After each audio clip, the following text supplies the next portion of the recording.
হযরত আদম আলাইহিসসালাম বেহেশত হইতে দুনিয়ায় নিক্ষিপ্ত হওয়ার পর ৩০০ বৎসর কান্নাকাটি করার পরেও যখন তার গুনাহ মাফ হইতেছিল না, তখন তিনি প্রার্থনা করিলেন, হে আমার প্রতিপালক, তোমার পেয়ারা হাবিব হযরত মুহাম্মদ মুস্তাফা সাল্লাল্লাহু আলাইহি ওয়াসাল্লামের ওসিলায় তুমি আমার অপরাধ মার্জনা করো। আল্লাহ তাআলা জিজ্ঞেস করিলেন, হে আদম, তুমি আমার পেয়ারা হাবিবের নাম কিভাবে জানিলে? হযরত আদম আলাইহিস সালাম উত্তর করিলেন, আমার দেহে সর্বপ্রথম রূহ প্রবেশ করানোর পরে তোমার আরশের প্রতি আমার দৃষ্টি পতিত হয়। তখন আরশের উপরে তোমার নামের সঙ্গে আমি ওই পবিত্র নামটি দেখতে পাই। আল্লাহ তাআলা বলিলেন, হে আদম, তুমি যদি প্রথমে ওই নামের মাধ্যমে আমার নিকট ক্ষমা প্রার্থনা করিতে, তবে তোমাকে এই ৩০০ বৎসর কান্নাকাটি করিতে হইত না। যাই হোক, আমি আমার পেয়ারা হাবিব এর নামের বরকতে আমি তোমার অপরাধ ক্ষমা করে দিলাম।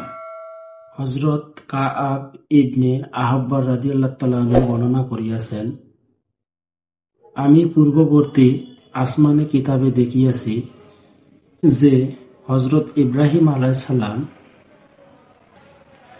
এক টুকরো পাথর পাইয়া ছিলেন। উহার এক লাইনে লিখিত ছিল, লা ইলাহা ইল্লা আন ফাবুদুন, আমি ব্যতীত তোমাদের অন্য কোনো উপাস্য নাই, সুতরাং আমারই ইবাদত করো। এবং আরেক লাইনে লিখিত ছিল, আনাল্লাহু লা ইলাহা ইল্লা আনা ওয়া মুহাম্মাদুর রাসূলি ফাতুবা লিমান আমানা বিহি ওয়াত্তাবাহু, আমি আল্লাহ, আমি ব্যতীত অন্য কোনো উপাস্য নাই এবং মুহাম্মদ আমার রাসূল।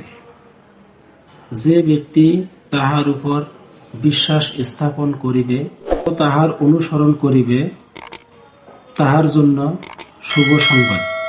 এখানে উল্লেখযোগ্য যে হযরত মুহাম্মদ সাল্লাল্লাহু আলাইহি ওয়াসাল্লাম এর দুনিয়ায় আগমন হওয়ার বহুকাল পূর্বে হযরত ইব্রাহিম আলাইহিস সালাম পয়গম্বর ছিলেন, অথচ তিনিও হযরত মুহাম্মদ সাল্লাল্লাহু আলাইহি ওয়াসাল্লামের অনুসারে লিখিত প্রস্তর খণ্ড প্রাপ্ত হইয়াছিলেন।